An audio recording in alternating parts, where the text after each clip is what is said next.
This is a guy, he's saying he's going through a brutal divorce.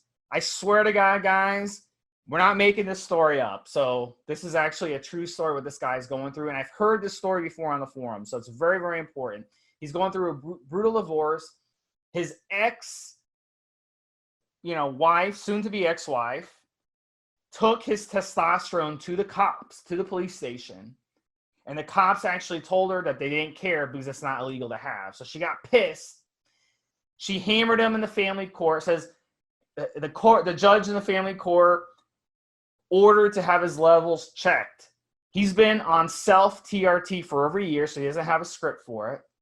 And he wants to know what he should do to kind of avoid getting busted for being on something and having that affect his divorce. So he's saying he's already on antidepressants. He's already on anti-anxiety medications.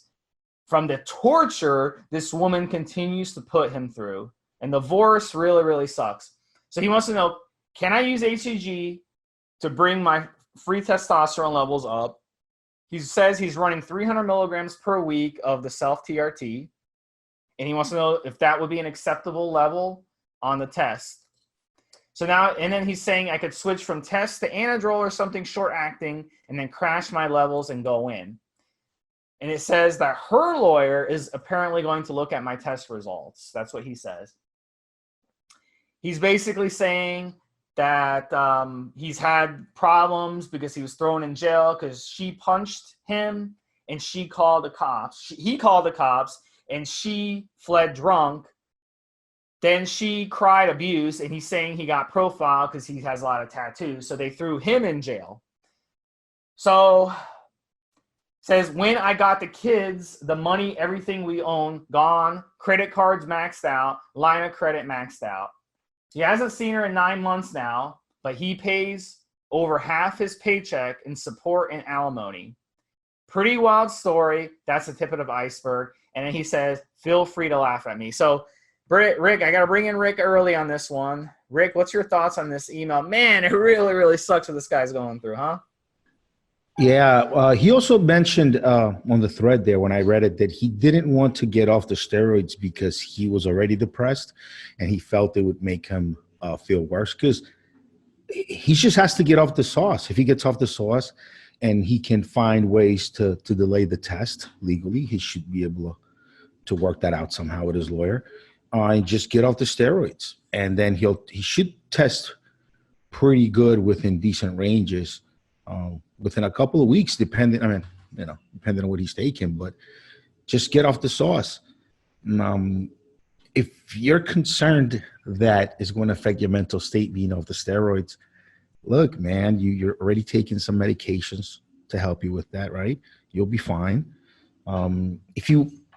If you want something to give you that little bit of a androgen high without the actual steroids, Tribulus actually works quite great to help you feel like you have higher test levels than you actually do. It works well for that purpose. But you just got to practice a little bit of mental clarity and maybe some meditation and just get through it. You have to get off the steroids, dude, because they're going to use that as leverage to mess you up in there because it is an illegal drug and it will be used against you. So just get off of it. That's my opinion, and find other ways, other healthier ways to enhance your mood. You probably shouldn't be using steroids for that purpose, in my opinion. What do you think, Steve? Well, first of all, 300 milligrams a week of a TRT dose, that's insane because that's going to put your testosterone levels. Let's guesstimate 125 milligrams is going to put you around 600.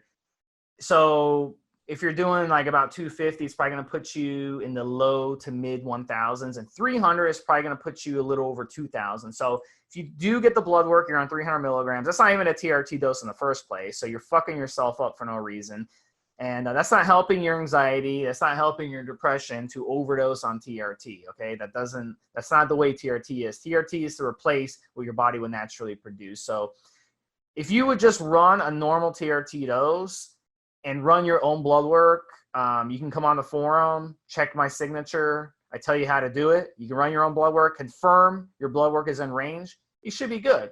Your other option is doing what Rick said. Just come off everything. Stop fucking with steroids. Don't fuck with anadrol because it's gonna cause your blood work to be all messed up. And then the lawyer's probably gonna tell the judge, "Wow, this guy has a fucked up blood work. His liver values are sky high. He's probably an alcoholic." So that you can't. That's not gonna work for you either. So just come off everything, man. It's gonna take you 4-5 weeks tops for the steroids to be out of your system, and it won't show up in the blood work. So that's what you got to do. In terms of your divorce, bro, try to get it done as soon as possible, bro. Put it behind you. Yeah, she's fucking you over, alimony, child support, and all this stuff. But listen, you can't harp on it, bro. Life is all about ups and downs, and I've been through a lot of ups and downs. Rick's been through a lot of ups and downs. We all have. So the sooner you get it past you, the better, and just move on with your life. Anything else to add, Rick? And don't be afraid to seek help.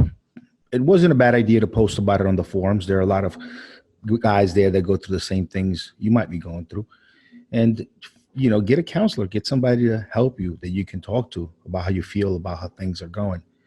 That's important. Get help. So if you do come off the steroids so that your tests aren't all messed up for court and you start to feel down and not so great, see someone.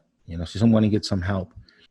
I think we have a lot of first world problems, that we go through, and you just got to put things in perspective. As long as you can keep good handle over your mind, over your emotions, and keep your body healthy, you'll be okay. Just don't let things overwhelm you. Try to take control of things in your mind and in your heart a little bit, and find help. Definitely see a doctor, see a counselor, somebody you can talk to if you start to feel down, and don't go at it alone. Get help. That's what they're there for. All right, guys. And So this one, and last one, as far as the divorce, man, it sounds tough. Relationships are hard, and it's one of the reasons I said I would never get married again. In a situation this toxic, the way he's describing, it'd be great if you could just kind of walk away. Like, we're both done here. All right, let's go. But now you have the additional toxicity of being dragged through the system, which, sucks. So yeah, for sure, man. Best of luck to you, buddy.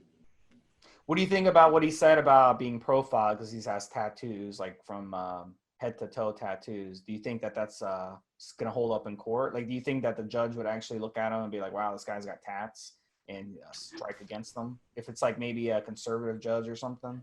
Well, what state is he in? I mean, look, what state is he in? Does he say in his threat? He does not say no. He doesn't say. Look, you're the guy. She's a female. It's a good chance that if the police are called, you might be the one going to jail, unless you have some like good witnesses or maybe video or something like that. But there's a good chance cops come. They're putting someone away, because a lot of times it does happen that a couple has a fight. It seems to be okay. The cops leave, and then someone ends up badly hurt or dead afterward later on that night. So in most states, when the cops come to the scene, it's a couple fighting. Someone's got to go to jail. If you're the guy, chances are you might go to jail. And also, Steve, we're only hearing one side of the story, respect to him, but we don't know what he was acting like when the police got there, and what kind of argument she had against him. So there's a lot of factors there. But yeah, people can get profiled. But I think nowadays, bro, I don't know, tattoo. I think as long as you behave as a gentleman, whatever, man, tattoos, whatever color you are, whomever you are. I think nowadays we're everywhere, almost everywhere you go, just behave as a gentleman. Shouldn't have issues. So I don't think tattoos matter anymore, man, at all. Really, some really well-respected people in pretty much every industry or every genre, niche, whatever you want to call it, are tatted out somewhat. So it's not an issue, I think, anymore. I don't know. What do you think, Steve? I mean, I think it would. I had this conversation with, my ex had a son. He was college age. I had this conversation with him because he's he's into the alternative lifestyle. You know, he's one of those guys. You know what I'm talking about? He's into the alternative lifestyle. He likes to wear, you know, the chains around his belt. He likes to wear baggy jeans. He likes to, you know, have a nose ring or a ring up on his eyelid or whatever. You know what I'm saying? Like those types of people. Like And people that work at coffee shops. like people who work at used to work at Whole Foods. Or coffee shops or yeah, okay. Like you know, but I mean, I had this conversation with him and he gets upset because he's like, people profile me, especially the older generation, even his own family members. They profile him. Get my latte. Yeah, I mean, what they profile him, you know, as being a drug addict and all this stuff, and he didn't like it. And I told him, I'm like, dude, that's life. And he like looked at me, I was shocked. I'm like, dude, like when I go to the bank or I go to see an accountant or I go to something like that, I dress in a nice slacks, nice shirt, tie. I comb my hair, I shave, I do all that shit because it makes a difference. You walk into a bank, you know, with shorts and a fucking wife beater, and it looks like you know you didn't even shower all day and your hair's all messed up. They're gonna treat you like shit. That's just life. So I mean, absolutely, like how you present yourself, whether it's on a date, whether it's an interview, it matters. And you know, it really does. First impressions are very, very important. So absolutely, like it can make a whole thing. So if the cops got called out to his house and this guy is like tatted up from head to toe and he's sweating and he's got problems with depression and anxiety and the cops sense this guy is off and, you know, he's a big dude on steroids, obviously they're going to take him to jail. She's like a little petite girl, you know? So it's absolutely makes a difference. That's just how it goes. So that's what I think. And at least with the older generation. I think attitude and the way you handle yourself make a huge difference, even over how you're happen to be dressed at the moment. I think how you speak to people, eye contact, firm grip on when you greet them. I mean, just those things, the way you handle yourself, I think make a huge difference too. And if the cops get called on the scene and you seem like you don't have a lot of control over yourself, they're automatically gonna be watching you, you know? But if you're calm, you're collected, good eye contact, not, you know, don't look like you're out of it, you'll be fine. They'll listen to you. They'll look at you as someone on the scene who's there, who's going to help them, not someone there that needs to be detained, held down, you know, beaten.